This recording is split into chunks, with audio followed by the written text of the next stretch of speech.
하나님께서 샬롬 찬양대의 찬양을 통하여 크신 영광 받으신 줄 믿습니다.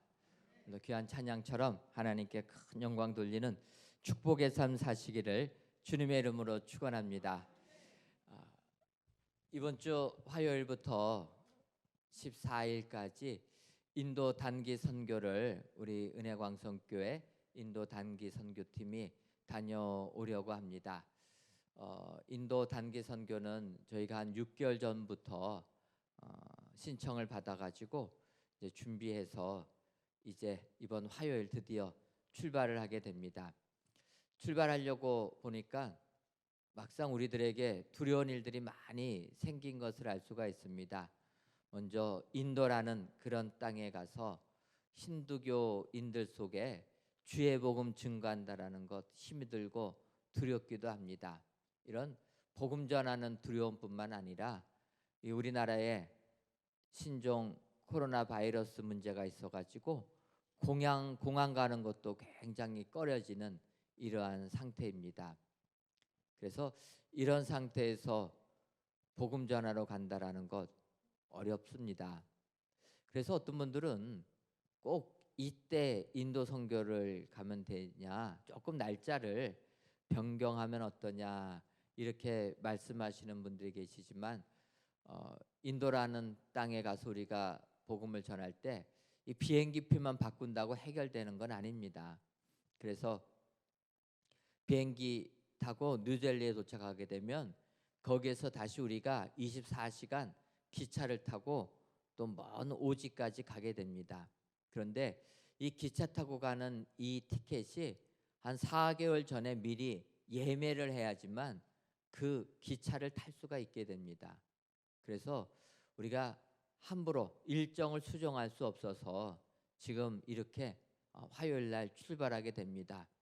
많이들 염려하셔서 어떻게 하면은 최대한 우리가 안심을 조금 할 수 있을까 생각이 들어서 그렇다면은 인천 공항에 머무는 시간을 최대한 줄여야 되겠다. 그래서 저희가 원래 이렇게 선교팀이 가게 되면 인천공항에 가서 짐을 붙이고 출국을 하는데 이번에는 삼성동에 있는 도심공항터미널 거기에 가서 짐을 붙이려고 합니다. 짐 붙이고 대기하고 있다가 시간 딱 맞춰서 인천공항 가가지고 출국 수소만 받고 이렇게 출국하려고 합니다. 그런데 이것은 근본적인 해결은 되는 것이 아니라 저희가 출국할 때 부담이 됩니다. 또 세상은 이런 코로나 바이러스 때문에 외출들을 삼가라, 집에 있어라 이렇게 얘기합니다. 사람 많은 곳에 다니지 말아라.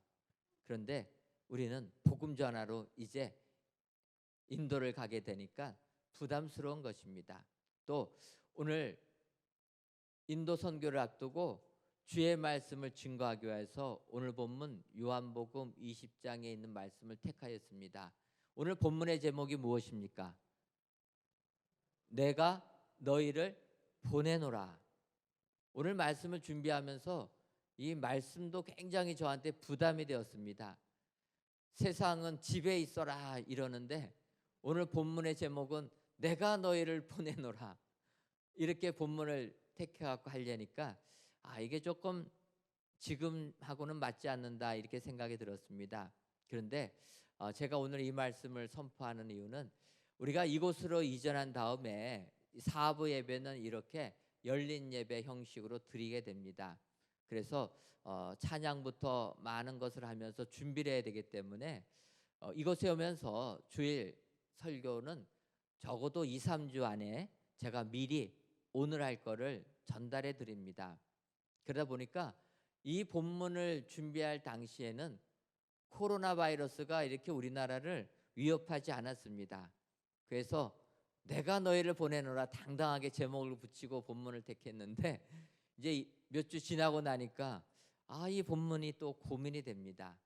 그래서 말씀을 준비하면서 그럼에도 불구하고 하나님께서 벌써 미리 이 본문의 말씀을 선포하라 하신 것은 거기에 이유가 있다라는 것을 깨달을 수가 있었습니다. 여러분, 그래서 오늘 우리 예수님께서 그의 제자들을 이 땅에 보내시면서 내가 너희를 보내노라, 이 말씀 가지고 은혜를 받으시는 여러분 되시기를 바랍니다. 세상은 코로나 바이러스 때문에 참으로 다니지 말라고 얘기합니다. 또 확진자들이 다닌 곳은 뭐 폐쇄들을 합니다. 여러분, 그런 거 별로 의미가 없습니다. 사실 최첨단 과학 문명을 사는 인간들이 우리에게 있는 질병들을 고치겠다고 많은 의약품들을 개발했지만, 지금 우리 인간이 치료할 수 있는 치료제는 바이러스가 아니라 세균에 감염된 거, 세균에 감염된 사람들 항생제를 통해서 그들을 치료해주고 있습니다. 그런데 지금 바이러스 종류들은 사실 우리 인간들이 개발한 치료제가 없습니다. 그래서 이것은 우리가 어떻게 뾰족하게 고칠 수가 없는 것입니다. 그렇다면 이러한 바이러스들이 세상을 휩쓸다고 보면 그럼 사람들은 다 죽지 않겠습니까? 고칠 치료제도 없고. 그런데 오늘도 저희는 살아서 이곳에서 예배를 드린다는 것입니다. 여러분, 우리가 살아있다라는 것 자체가 벌써 그 바이러스를 이길 힘이 있는 줄 믿습니다. 그래서 너무 세상에서 얘기하는 거 두려워하지 마시고, 세상은 문 잠그고 집에 있으라고 하는 거 걱정하지 마시고 믿음 가지고 신앙생활 하시는 여러분 되시기를 바랍니다. 그런데 이제 오늘 말씀을 보게 되면 우리 예수님께서 나도 너희를 보내노라, 아버지께서 나를 이 땅에 보낸 것처럼 나도 너희를 보내노라 말씀하시면서, 우리 주님은 우리를 이 세상으로 파송하실 때 그냥 파송하신 게 아니다라는 것입니다. 이 세상을 이길 수 있는 은혜를 주시고 우리들을 세상을 향하여 파송해 주신 줄 믿습니다. 따라서 우리 주님이 우리들을 이 세상에 보낼 때 어떠한 축복, 은혜를 우리에게 주시는가, 이 시간 살펴보시고 그 은혜 받으셔서 세상을 향해 나가게 된다면 우리는 세상을 이기는 축복의 승리자가 다 될 줄 믿습니다. 오늘 이 주님이 주시는 이 말씀 가지고 정말 세상을 향하여서 힘을 얻고 세상을 향하여 나가시는 축복의 성도님들 되시기를 주님의 이름으로 축원합니다. 그렇다면은 이렇게 세상을 향하여서 나도 너희를 보내노라 주님이 말씀하시면서 주님이 먼저 파송하는 우리들에게 베풀어 주시는 은혜가 무엇입니까? 첫 번째로는 평강의 은혜를 주십니다. 오늘 본문 요한복음 20장 21절 상반절을 보게 되면 예수께서 또 이르시되 너희에게 평강이 있을지어다, 이렇게 말씀하고 있습니다. 여러분, 주님이 그의 제자들에게 하신 말씀은, 두려워 떨고 있는 그들에게 하신 말씀은 평강이 있을지어다, 이렇게 말씀하고 있습니다. 있을지어다, 있을지어다라는 것은 우리 주님의 선언이신 것입니다. 선포. 여러분, 목사님들이 예배드리면서 예배 마지막 시간에 축도라는 것을 합니다. 그래가지고 축도를 하면서 마지막에 축원하옵나이다, 이렇게 축도를 하게 됩니다. 여러분, 축원하옵나이다 들어보셨죠? 벌써 이제 오래되셔가지고 잊으신 것 같아. 우리 교회가 예전에는 통합 측에 속해 있었습니다. 통합 측 예배 의식 예전을 보게 되면 축도는 축원하옵나이다로 끝나야 된다라는 거예요.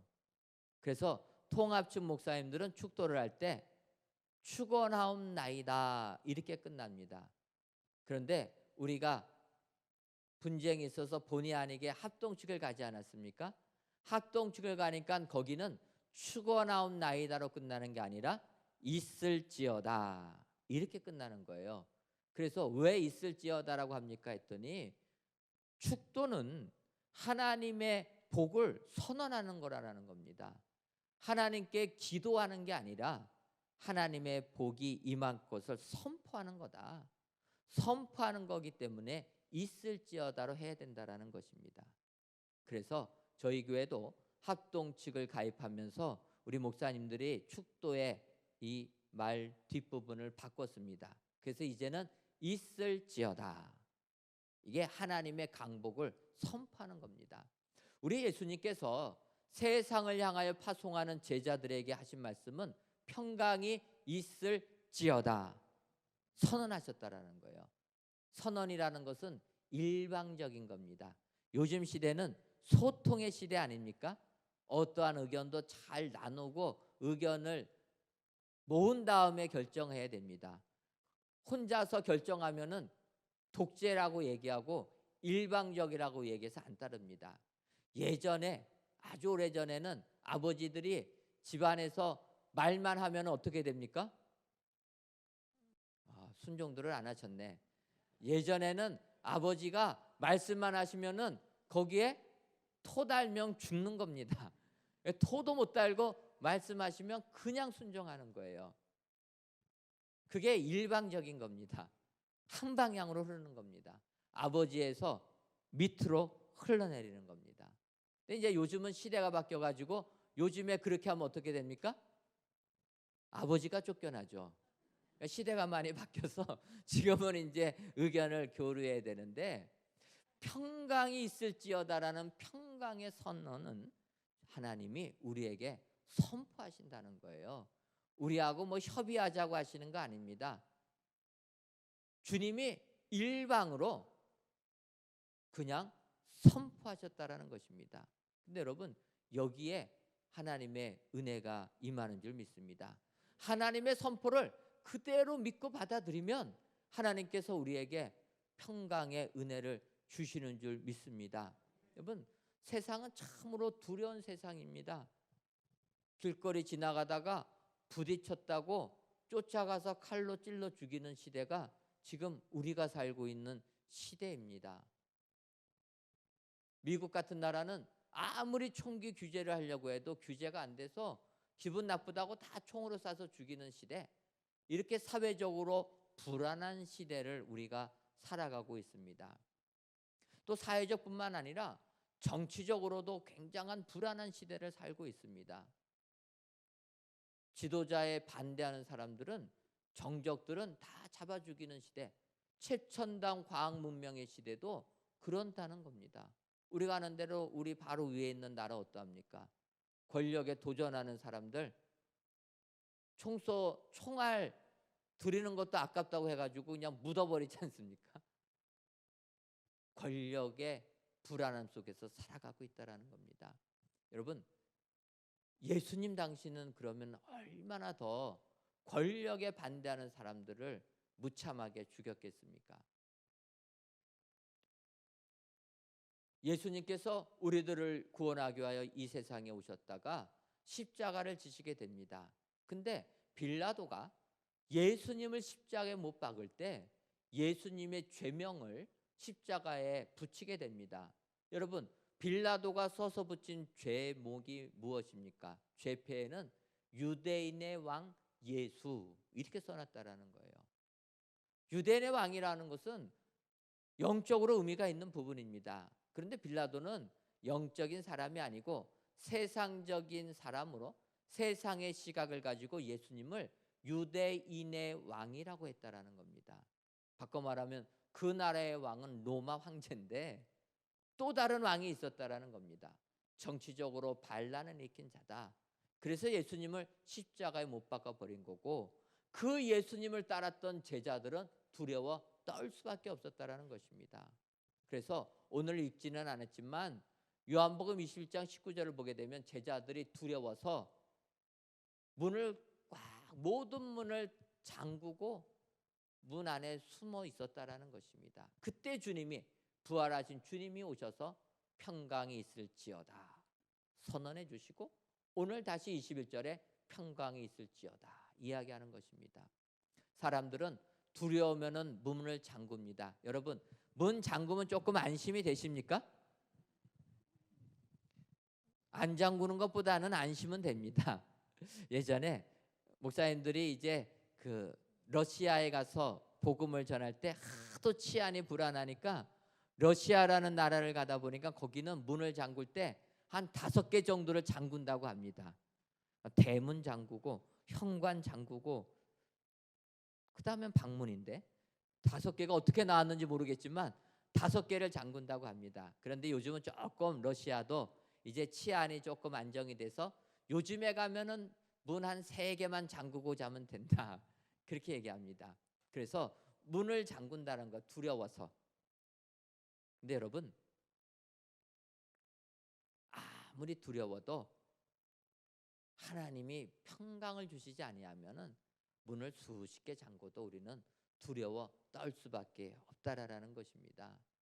세상 살면서 우리는 두려운 존재입니다.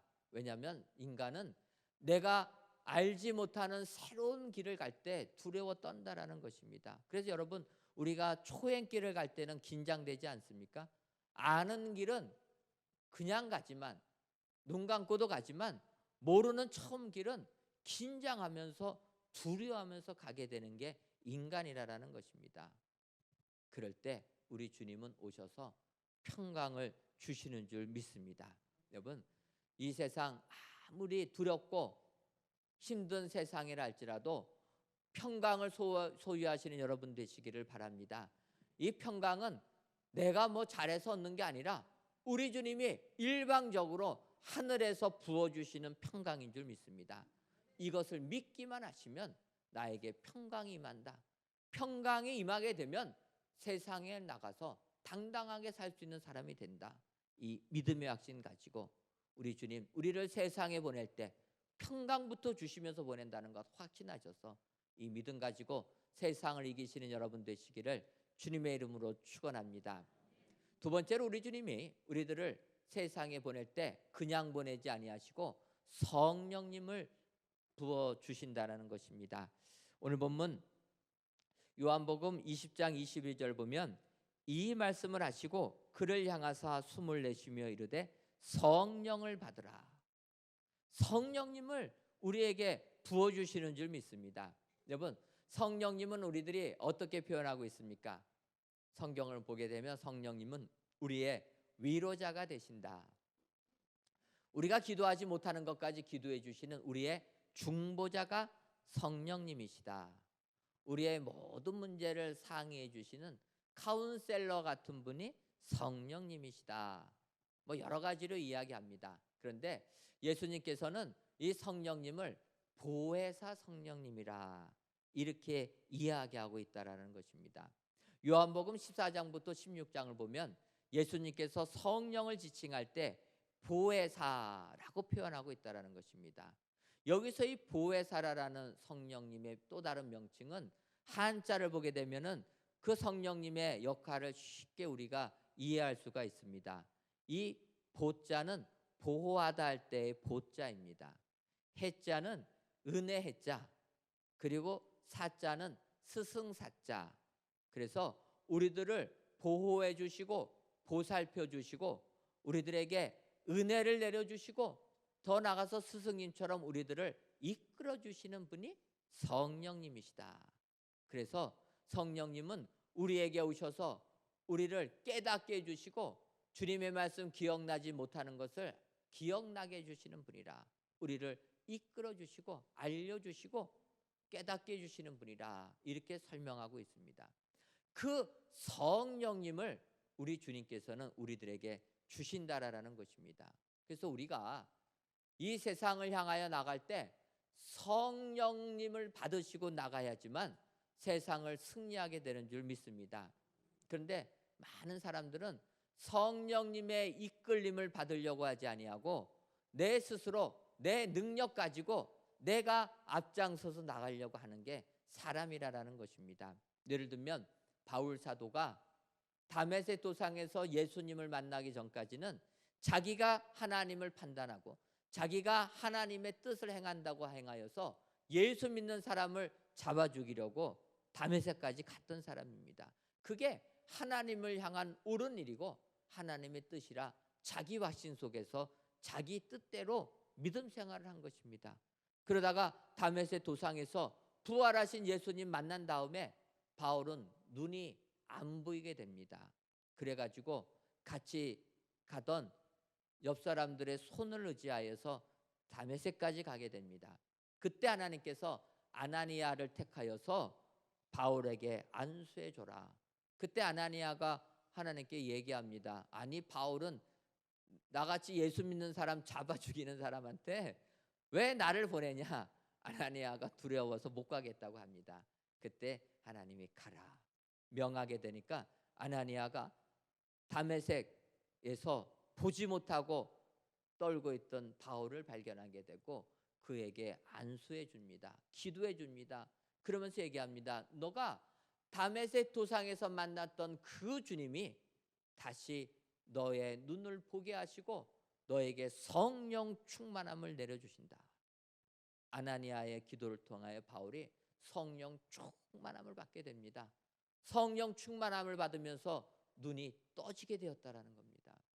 왜 예수님께서 바울을 만나면서 바울의 눈을 막아버렸겠습니까? 그리고 왜 성령 충만의 은혜를 주시면서 눈을 뜨게 해주셨습니까? 그것은 바울의 생각을 바꾸라라는 것입니다.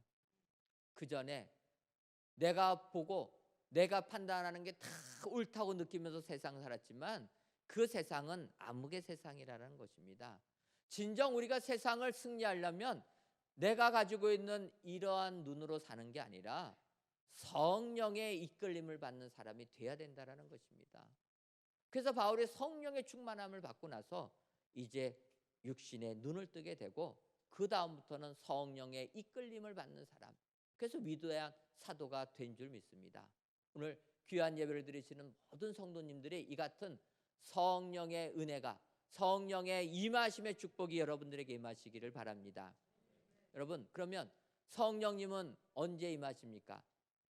성경을 보면 누구든지 성령이 아니고서는 예수를 그리스도라 할 수 없다 말씀하시기 때문에 우리가 예수님을 믿으면 다 성령님이 우리에게 임하신 줄 믿습니다. 예수를 믿는 여러분들 모두에게 성령이 다 임하셨다라는 것입니다. 그런데 오늘 성경은 임하는 것으로 끝나지 아니하고 충만함을 받아야 된다. 예수님을 고백할 때 성령이 임하시고 성령의 충만함을 받으려면 어떻게 해야 되겠습니까? 기도해야 된다라는 것입니다. 너무나 뻔한 답이라 여러분들이 기대를 많이 하셨다가 실망하실 수도 있지만 공부에는 왕도가 없다고 합니다. 공부 잘하는 비결이 무엇입니까? 공부 잘하고 싶어갖고 학생들이 질문합니다. 그때 우리가 뭐라고 합니까? 공부에는 왕도가 없다. 공부 잘하려면 어떻게 되느냐? 책상에 오래 앉아있으면 된다. 그랬더니 또 책상에만 오래 앉아있는 친구들이 있어요. 여러분, 책상에 오래 앉아있어도 생각이 딴 데가 있으면 어떡합니까? 그거 공부 못해요. 책상에 오래 앉아있으라는 건 열심히 책을 보라라는 거죠. 하지만 열심히 책을 보면 좋은 결과를 얻는다라는 겁니다. 우리가 성령 충만의 은혜를 받으려면 다른 것으로 안 되는 겁니다. 요행 바라지 말라라는 것입니다. 기도해라. 그래서 120명의 성도들이 마가의 다락방에서 오로지 기도에 힘쓰더라. 기도하니까 열흘이 채 못 되어서 성령님이 감능하셨다. 성경이 말씀하고 있는 줄 믿습니다. 여러분, 진정으로 두려운 이 세상 살아갈 때 성령님의 이끄심을 받을 때만이 우리가 이 세상을 이끌 수 있다는 거 기억하시고 기도함으로 성령 충만함을 받아서 이 세상 담대히 살아가시는 축복의 성도님들 되시기를 주님의 이름으로 축원합니다. 마지막 세 번째로 우리 주님이 우리들을 보내실 때 권세의 은혜도 주십니다. 오늘 보면 요한복음 20장 23절을 보면 너희가 누구의 죄든지 사하면 사하여질 것이요 누구의 죄든지 그대로 두면 그대로 있으리라 하시니라. 주님이 말씀하시기를 너희가 누구의 죄든지 사해 주면 사함을 받을 것이고 너희가 사해 주지 아니하면 사함을 받지 못할 것이다. 주님이 이렇게 말씀하시니까 어떤 사람들은 우리에게 죄를 사해 주는 권세가 있나 보다 하는데 이것은 착각이고 오늘 말씀 주님이 하신 말씀은 우리가 복음을 전하면 복음 전할 때 주님께서 그들의 죄를 사하여 주시는 줄 믿습니다. 따라서 우리가 복음을 전하지 아니하면 그들이 죄 사함을 받지 못하기 때문에 우리에게는 복음을 전하는 권세가 우리에게 주어진 권세라는 것입니다.